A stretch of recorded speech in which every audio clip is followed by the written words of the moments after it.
कहानी की शुरुआत में हम साइबेरिया की एक जेल को देखते हैं जहां ढेर सारे जर्मन सोल्जर्स को लाइन से खड़ा कर दिया गया था। दरअसल वर्ल्ड वॉर 2 के खत्म होने के बाद रशिया ने बहुत से जर्मन सोल्जर्स को कैदी बना लिया था और उनसे कोयले की खानों में दिन रात काम करवाने लगे। हालांकि इस जेल की सिक्योरिटी काफी कम थी, लेकिन इसके बावजूद भी कोई इस जेल से भागने की कोशिश नहीं करता था क्योंकि इस जेल के चारों तरफ बर्फ ही बर्फ थी और ये जेल किसी भी इंसानी बस्ती से पूरे 14,000 किलोमीटर दूर थी। इसलिए अगर कोई कैदी इस जेल से भाग भी गया तो साइबेरिया की जमा देने वाली सर्दी में उसकी मौत पक्की थी। ये जेल चारों तरफ हजारों किलोमीटर दूर फैली हुई बर्फ के बीच में बनाई गई थी, इसीलिए कोई भी कैदी यहाँ से भागने का सोच भी नहीं सकता था। लेकिन इन कैदियों में एक कैदी ऐसा भी था जो बहुत ही शार्प माइंड था और वो इस जेल से भागकर अपनी बीवी और बेटी के पास जाना चाहता था। इस कैदी का नाम क्लेमन फॉयरल था, जिसे इस जेल में पूरे 25 साल की सजा काटनी थी और क्लेमन ऐसा बिल्कुल भी नहीं चाहता था कि उसकी आधी जिंदगी इसी जेल में बीत जाए। क्लेमन किसी भी हालत में इस जेल से भागना चाहता था। लकीली एक दिन क्लेमन को भागने का मौका मिल गया और वो एक कोयला ले जाने वाली मालगाड़ी में बैठकर इस जेल से भाग निकला। अब जेल के बाहर जब उसने खुले आसमान में सितारों को देखा तो वो खुशी से झूम उठा, लेकिन ये खुशी कुछ ही देर की मेहमान थी। थोड़ी दूर चलने के बाद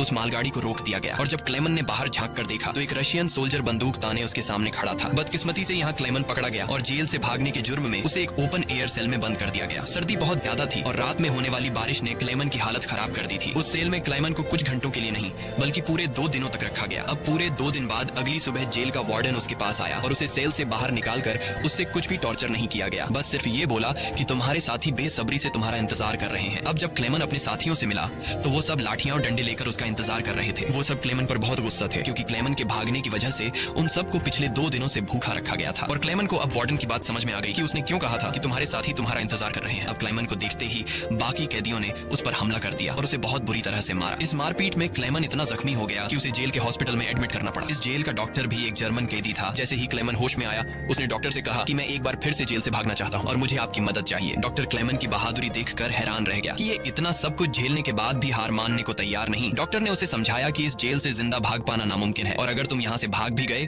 तो बाहर की जमा देने वाली सर्दी में मर जाओगे। लेकिन हकीकत ये भी है कि अगर तुम यहाँ से नहीं भागे तब भी तुम्हारी मौत पक्की है, क्योंकि जिन कोयले की खानों में तुम काम करते हो वहाँ कार्बन की मात्रा बहुत ज्यादा है जो हवा के जरिए तुम्हारे शरीर में जाता है और उससे कैंसर जैसी खतरनाक बीमारियां होती हैं। इसलिए डॉक्टर ने क्लेमन से कहा कि तुम्हें एक आखिरी बार इस जेल से भागने की कोशिश जरूर करनी चाहिए। उसके बाद डॉक्टर ने अपने सारे गर्म कपड़े, जूते और जरूरत का सारा सामान निकालकर क्लेमन को दे दिया और उसे ये भी बताया कि रशियन सोल्जर्स अपना खाना रेलवे लाइंस के पास छुपा कर रखते हैं। इसके साथ ही उसने क्लेमन को एक बंदूक भी दी ताकि वो अपनी हिफाजत कर सके। दरअसल डॉक्टर ने ये सारा सामान इसलिए पहले से इकट्ठा किया हुआ था क्योंकि वह खुद भी इस जेल से भागना चाहता था, मगर एक हफ्ते पहले उसे पता चला कि वह कैंसर का मरीज है और उसके पास 1 महीने से ज्यादा वक्त नहीं है। अब उसने क्लेमन को एक लंच बॉक्स दिया और कहा कि अगर तुम जिंदा बच गए तो मेरी फैमिली तक ये लंच बॉक्स पहुंचा देना और कहना कि मैं इस दुनिया में अब नहीं रहा। यहाँ एक बार फिर से रात के अंधेरे में क्लेमन दोबारा भाग निकला और इस बार उसने मालगाड़ी की बजाय पैदल चलने का फैसला किया। वो पूरी रात पैदल चलने के बाद सुबह भी चलता रहता है क्योंकि उसे डर रहता है कि कहीं रशियन सोल्जर उसे पकड़ न ले। अब जब सुबह वार्डन को पता चला कि क्लेमन जेल से फरार हो चुका है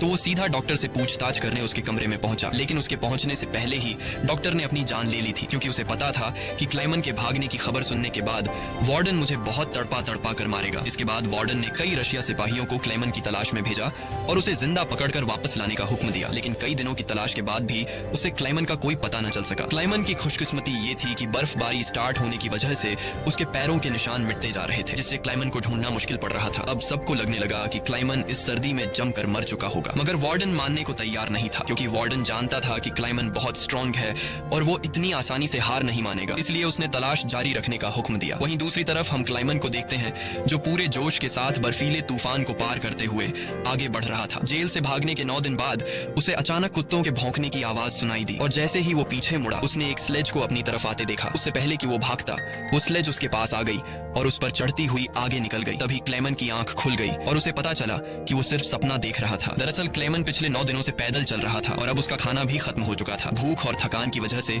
उसका आगे बढ़ना मुश्किल हो गया था, लेकिन इसके बावजूद क्लेमन ने हार नहीं मानी और जैसे तैसे चलता रहा। कुछ दिनों के बाद उसका जिस्म भी जवाब दे गया और वो भूख से बेहोश हो गया। अब कुछ घंटों बाद जब उसे होश आया उसने अपने आसपास एक अजीब सी आवाज सुनी। तभी उसने एक सील को देखा और ये देखते ही उसकी आंखें चमक उठी। उसने फौरन अपनी बंदूक निकाली और पूरी ताकत के साथ निशाना लगाने की कोशिश की, लेकिन थकान और कमजोरी की वजह से उसका निशाना गलत हो गया और वो सील वहां से भागने लगी। क्लेमन जिसे कई दिनों बाद जिंदा रहने की एक छोटी सी उम्मीद मिली थी, वो इस उम्मीद को हाथ से नहीं जाने दे सकता था। क्लेमन फौरन उसके पीछे दौड़ा, लेकिन दौड़ते वक्त क्लेमन बर्फ टूटने की वजह से पानी में गिर जाता है जिससे उसके पैर में चोट आ जाती है, लेकिन जख्मी होने के बावजूद वो सील का पीछा करने लगा। क्लेमन जैसे ही गोली चलाने वाला था वो सील एक चट्टान के पीछे छिप गई। क्लेमन और आगे बढ़ता है और सील को दोबारा देख लेता है। उससे पहले कि वो पानी में जाती क्लेमन ने अपनी आखिरी गोली चलाई और खुशकिस्मती से वो गोली उसे लग गई। ये देखकर क्लाइमन खुशी से झूम उठा क्योंकि अब सफर के दौरान उसे खाने की फिक्र नहीं थी। कई दिनों के बाद क्लाइमन ने पेट भर कर खाना खाया और थोड़ा आराम करके अपना सफर जारी रखा। अब इतने लंबे सफर में क्लाइमन बिल्कुल अकेला था और उसके चारों तरफ बर्फ के अलावा कुछ भी न था। इस माहौल में उसकी दिमागी हालत खराब हो सकती थी, इसलिए वो खुद से बातें करता और पॉजिटिव बातें कहकर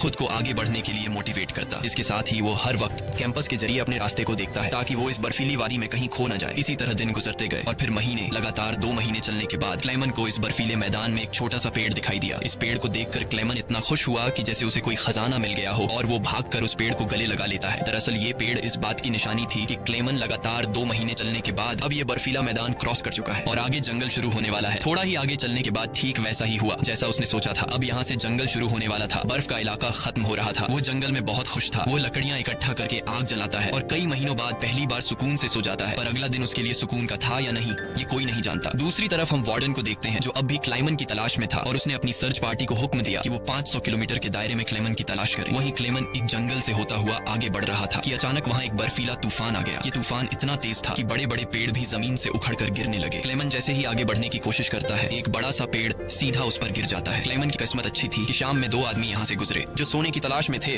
उन्होंने क्लाइमन को देख लिया और वक्त पर उसकी जान बचा ली। उसके बाद ये तीनों एक साथ आगे बढ़े और कई दिनों के सफर के बाद बर्फीले मैदान से बाहर निकल आए। रास्ते में उन्हें एक दरिया मिला जिसे पार करने के लिए उन्होंने लकड़ी की एक कश्ती बनाई। दरिया पार करते वक्त वह आपस में बातें करने लगे और एक दूसरे को बचपन के किस्से सुनाने लगे। लेकिन इसी बीच दरिया का बहाव तेज हो गया और कश्ती काबू से बाहर होने लगी। ऐसे में एक साथी का तवाजुन बिगड़ गया और वह सीधा पानी में जा गिरा। उसे तैरना नहीं आता था, वह डूबने लगा। ये देखकर क्लाइमन ने पानी में छलांग लगा दी और किसी तरह उस आदमी को किनारे तक लाकर उसकी जान बचाई। दूसरी तरफ उनका दूसरा साथी उन दोनों को डूबने के लिए छोड़ देता है और अकेला आगे बढ़ गया। उसका दूसरा साथी बहुत ही लालची था। उसे लगा कि वो दोनों मर गए होंगे और लालच के चलते उसने अपने दोस्त का सोना भी खुद के पास रख दिया। थोड़ी देर बाद जब क्लेमन और दूसरा आदमी टेंट तक पहुंचे तो उस आदमी को अपने दोस्त पर बहुत गुस्सा आया और उसने उसे गोली मारकर उसकी जान ली। उसके बाद क्लेमन और वह आदमी ने सामान उठाया और सफर जारी रखा। वे दोनों कई महीनों तक इसी उम्मीद पर चलते रहे कि कोई इंसानी आबादी उन्हें मिल जाए। लेकिन दोबारा सर्दियों का मौसम आ गया और हर तरफ के जंगलात बर्फ की सफेद चादर में छुप गए। उस आदमी ने जो सामान उठाया था वह काफी भारी था, इसलिए उसे बर्फ में चलने में मुश्किल हो रही थी। ये देखकर क्लेमन ने उसका बोझ हल्का करने की कोशिश की और कहा कि कुछ देर के लिए अपना सामान मुझे दे दो। लेकिन यहाँ उस आदमी को शक हुआ कि शायद क्लेमन भी उसका सोना चुराना चाहता है, इसलिए उसने क्लेमन पर हमला करके उसे नीचे धकेल देता है, जिससे क्लेमन बेहोश हो जाता है। थोड़ी देर बाद क्लेमन को होश आया तो उसने देखा कि भेड़ियों का एक झुंड उसकी तरफ आ रहा है।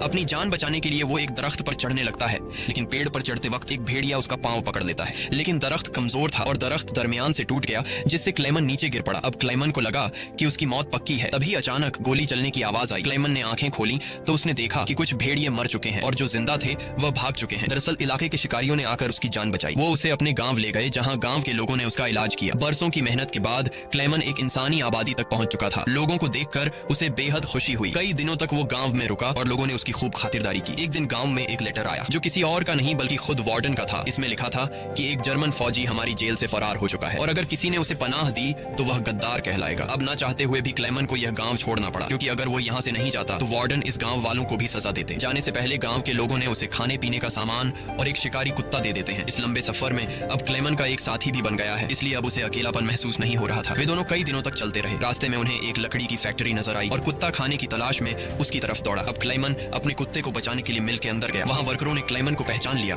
और उसे मालिक के पास ले गए। वहाँ जाकर क्लेमन ने मालिक को अपनी पूरी कहानी सुनाई, जिससे सबको क्लेमन पर तरस आया। उन्होंने उसे खाना खिलाया और जर्मनी जाने वाली ट्रेन में बिठा दिया। क्लेमन खुश था कि वह जल्द अपने घर पहुंच जाएगा, लेकिन वो नहीं जानता था कि मिल के मालिक ने उसकी खबर वार्डन को दे दी है। अब वार्डन अपने सिपाहियों के साथ स्टेशन पर उसका इंतजार कर रहा था, लेकिन स्टेशन पहुंचने से पहले क्लेमन ने दूर से रशियन सोल्जर्स को देख लिया और मौका मिलते ही ट्रेन से कूदकर भाग निकला। मगर बदकिस्मती से रशियन सिपाहियों ने उसे देख लिया और उसका पीछा करने लगे। क्लेमन ने जल्दी से पटरियां पार की, लेकिन अचानक न जाने वार्डन कहां से सामने आ गया। ये देखकर क्लेमन का दिल घबरा गया, क्योंकि अब उसे लगा कि उसकी बरसों की मेहनत जाया हो गई। अब इससे पहले कि वार्डन उसे गिरफ्तार करता, क्लेमन के कुत्ते ने वार्डन पर हमला करके उसे काट लिया और यूं एक बार फिर से क्लेमन को भागने का मौका मिल गया और वह पूरी जान लगाकर यहाँ से भागने लगा। लेकिन तभी उसे गोली चलने की आवाज आई और जब उसने पीछे मुड़कर देखा तो उसने अपने कुत्ते को मरा हुआ देखा। ये देखकर क्लेमन को काफी दुख हुआ, लेकिन इसके बावजूद भी वो रुका नहीं और अपनी पूरी ताकत से आगे बढ़ता रहा। उसके बाद वो पुल के ऊपर चढ़ा और नीचे से गुजर रही ट्रेन के ऊपर कूदकर वहां से भाग निकला और कुछ इस तरह से वो वार्डन के हाथों से फिर बच निकला। अब ऐसे ही दिन गुजरते गए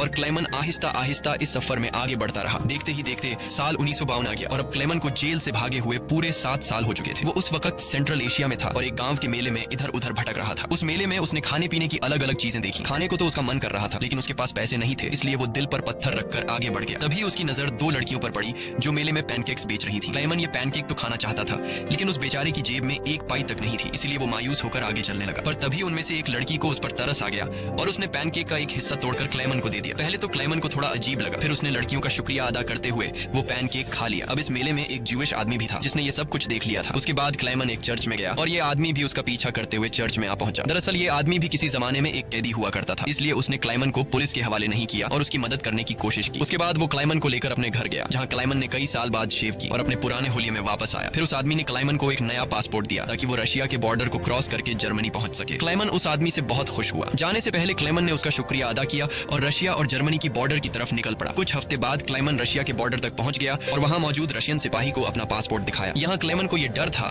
कि कहीं वो सिपाही उसे पहचान न ले या उसका जाली पासपोर्ट पकड़ा न जाए, लेकिन खुशकिस्मती से ऐसा कुछ नहीं हुआ और सिपाही ने क्लाइमन को बॉर्डर पार करने की इजाजत दे दी। अब ये देखकर क्लाइमन को इतनी खुशी हुई कि वो चाहकर भी अपनी हंसी नहीं रोक पाया। अब फाइनली वो उस पुल पर आ गया जिसे पार करते ही वो अपने मुल्क जर्मनी में पहुंच जाएगा। पर जैसे ही वो आधे रास्ते तक पहुंचा, उसकी आंखों पर एक तेज रोशनी पड़ी और जब उसने आंखें खोली तो उसने वार्डन को अपने सामने पाया। अब जब क्लेमन ने पीछे मुड़कर देखा तो वो अभी भी रशिया की जमीन पर था और इसका मतलब ये था कि वार्डन अब भी उसे गिरफ्तार कर सकता है। अब यहाँ क्लेमन का दिल टूट गया क्योंकि उसके इतने सालों की मेहनत अब मिट्टी में मिलने वाली थी। लेकिन तभी कुछ ऐसा हुआ जिसकी उम्मीद खुद क्लेमन को भी नहीं थी। यहाँ वार्डन ने उसका रास्ता छोड़ दिया और उसे आगे जाने की इजाजत दे दी। अब पहले तो क्लेमन को यकीन नहीं हुआ, पर फिर भी वो हिम्मत करके आगे बढ़ा। दरअसल वार्डन क्लेमन के जिंदा रहने के जज्बे और उसकी बहादुरी को देखकर उससे काफी इंस्पायर हुआ, इसलिए उसने क्लेमन को गिरफ्तार नहीं किया और उसे अपने मुल्क वापस जाने दिया। और तभी वार्डन उससे ये कहता है, ये लड़ाई बस दो सोल्जर्स के बीच थी, एक मैं और एक तुम, और इसे तुम जीत गए, जाओ अपनी जिंदगी जी लो। अब फाइनली क्लेमन ने उस बॉर्डर को पार किया और अपने देश जर्मनी पहुंच गया। इसके बाद वो अपने घर के करीब पहुंचा जहां उसने अपनी बेटी और बीवी को देखा। अब थोड़ी देर बाद वो दोनों चर्च जाने के लिए घर से निकलती हैं तो क्लेमन भी उनका पीछा करता हुआ चर्च में आ गया। हालांकि क्लेमन ने अभी तक अपनी बेटी को आवाज नहीं दी थी क्योंकि उसे उम्मीद थी कि एक दिन जरूर उसके पिता आएंगे। जब उसकी बेटी ने पीछे मुड़कर देखा